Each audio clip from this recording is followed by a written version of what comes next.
সঞ্জয়, নতুন মেহমানি আসছস, একটু সাবধানে থাকিস। আমাদের তো শত্রুর অভাব নাই, যে কোনো সময় যে কোনো কিছু হয়ে যেতে পারে। তা বাবা কবির, আমাদের গ্রামটা তুমি কেমন দেখলে? দারুণ, আপনাদের গ্রামটা বেশ সুন্দর। তবে আমার কেন যেন মনে হচ্ছিল এখানে আমি আগেও এসেছি। সবকিছু কেমন যেন আপন আপন মনে হচ্ছিল।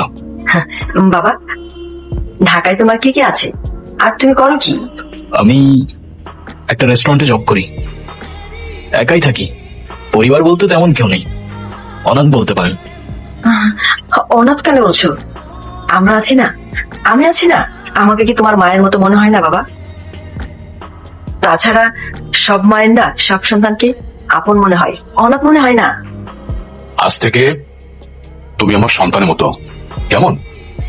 এই বাড়ির দরজা তোমার জন্য চিরদিনের জন্য খোলা। তোমার যখন প্রয়োজন তখন তুমি আসবে, এবং তোমার যা প্রয়োজন তুমি আমার কাছে চাইবে, কেমন?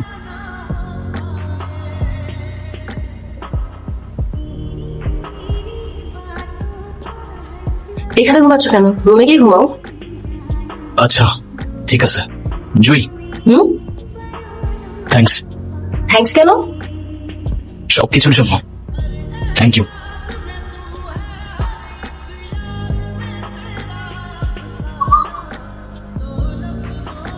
তুমি এখানে কেন আসো আরিয়ান? আপনি আমাকে বলতেছেন? তোমাকেই বলছি, যেখান থেকে আসছো সেখানে ফিরে যাও, নইলে মরবা। নিজের মরণ কেন ডেকে আনছো? আপনি কি বলতেছেন আমি কিছু বুঝতে পারতেছি না। মরবো মানে? কে মারবে আমাকে? যে বাড়িতে আসো তারাই তোমারে মারবে। ফুলের হাতের রক্ত এখনো শুকায়নি। আপনি কি বলতেছেন আমি কিচ্ছু বুঝতে পারতেছি না। চলো আমার সাথে, আমি বুঝাইতেছি। আরে আজব, আমি আপনার সাথে কেন যাব? কি পাগলামি করতেছেন আপনি এগুলো? তারা আমাকে মারবে মানে? আমি তাদের বাসার মেহমান, তারা আমাকে নিজের পরিবারের মতো দেখে, ভালোবাসে। আপনার কথা আমি কেন শুনবো? আপনি জানতো? তোমার বাবাকে আমি চিনি। এই সেই উঠান, সেই কান্নার শব্দ, আর সেই চোখের জল।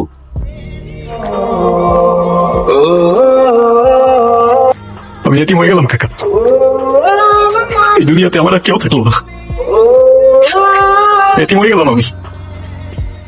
আত্মহত্যা করে নাই, ওরা ওরে মাইরা ফেলাইছে। ও, সুইসাইড কেসটা? স্যার সুইসাইড না, আমার বাবাকে মার্ডার করা হয়েছে। আপনার বাবা মারা গেছেন, আপনার মাথায় এই সময় অনেক কিছু ঘটতে পারে। আর আমাদের কাছে পোস্টমর্টেম রিপোর্টও আছে, ক্লিয়ার সুইসাইড। টাকা থাকলে নাকি বাঘের চোখও পাওয়া যায় স্যার। আর মার্ডারকে সুইসাইড করে দেওয়া তো তেমন কঠিন কিছু না, তাই না? আচ্ছা, ধরলাম আপনার বাবা সুইসাইড করেনি, তিনি মার্ডার হয়েছে। আপনার কি কাউকে সন্দেহ হয়? সন্দেহ না স্যার, আমি সরাসরি বলি না। শিকদার চেয়ারম্যানের ছোট ভাই মনসুর শিকদার, ও মেরেছে আমার বাবাকে। বেসারা, তোরা এই মাসুম সাওয়াটার এখানে কেন ধরে নিয়ে আসছস? 2 রাতে নয় নাই, বেচারার বাবা তো করে মরে গেছে, এখনো তো শোকে আছে। কিন্তু ওই তো শোক পালন না কইরা থানায় থানায় করতেছে। কেন থানায় কেন? ওই তো কয় ওর বাপ নাকি আত্মহত্যা করে নাই, খুন হয়েছে, খুন। আয় হায়, এত ভালো লোকটারে কেন মারা ফেলে? ওই তো বলে আপনি নাকি খুন করছেন। কি? আমি খুন করছি? আমি খুন করছি? আচ্ছা, কয়জন কইছে আমি খুন করছি? কিন্তু কেমনে খুন করছি এটা তো জানো। কিন্তু তার আগে মার কারণটা শোন। চাচার কাছে আমি বেশি কিছু চাইছিলাম ছোট্ট একটা জমি। আপনার এই জমিটা আমার পছন্দ হয়েছে, আপনার জমিটা আমার দিয়ে দেন। এই জমি চাষ করে আমি আমার ছেলেরে লেখাপড়া শিখেছি, সে আমার অনেক বড় হয়েছে, আমার জান যাবে, তা আমি জমি দিতে পারবো না। আমার এলাকায় মৎস্য শিক্ষারে কেউ না করে না, যদি জমি না দেন তাইলে জানটাই নিয়ে নেব। তুমি গাড়ি ভয় যাচ্ছ, আজকে তোমার নামে থানা ডায়েরি করবো। আমার ভয় দেওয়া লাভ নাই, আমি জমি দেবো না। মৎস্য শিক্ষার কাউরে ভয় পায় না, আপনি যদি জমি না দেন তাহলে আপনার জানটাই দিয়ে দেন। রাজ্যে এক রাজা ছিল, স্বৈরাচারী। রাজ্যের সবাই তারে ডাক্তার নরপিশাচ। সে মজা পাইছি, বল বল। মানুষের উপর জুলুম করাই তার একমাত্র নেশা ছিল। কিন্তু দুঃখের বিষয় কি জানিস,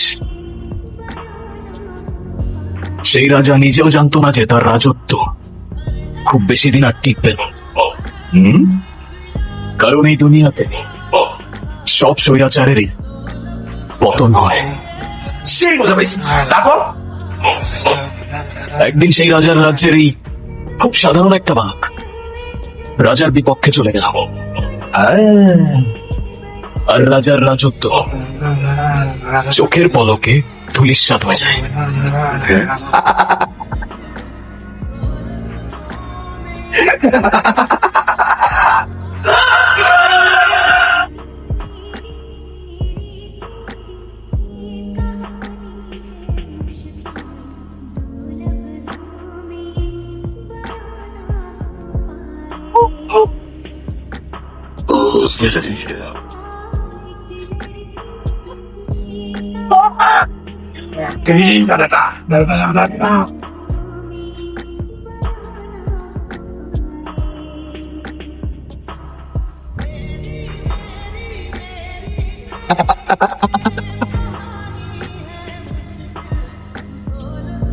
চলে তো যাবই কাকা, কিন্তু তার আগে অনেক হিসাব বাকি আছে। কিসের হিসাব? পাপের হিসাব, পাপের হিসাব, প্রতি ফোঁটা রক্তের হিসাব, আর এই মাটির হিসাব। আপনি কি ছোট স্যার দেখছেন? রাজা যখন নিখোঁজ, প্রজার ঘুম হারাম। কোথায় রাজা, কোথায় রাজা, কোথায় যে আর খুঁজি। রাজার প্রাণ সংকটে, তাই প্রাণটা গেল বুঝি। ভাই, শত হোক রাজা তো।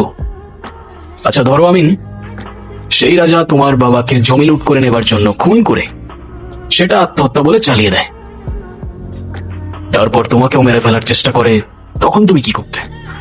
স্যার, আমি তো সেই জালিমের বাচ্চারে ফাঁসিতে চুলায় মেরে ফেলব। ওর জন্য না, তোমার জীবন আমার জীবন, তোমার পথ আমার পথ অনেকটাই আলাদা। আমি চাই না আমার সেই জীবনের সাথে জড়িয়ে তোমার জীবনটা নষ্ট করে ফেলো। আমাদের মধ্যে যত দূরত্ব থাকবে তোমার জীবনটা ততটাই সুন্দর হবে। তাহলে আমাদের আর দেখা হবে না? জানি না। বাপ, কিন্তু বুকটা দেখি না, তুই তো সময়ই পাস না। যদি সময় পাস তাহলে বাপটা রেসে একটু দেখে যাস। বাবাকে মাফ করে দিও দাদা, অনেক ভালোবাসি।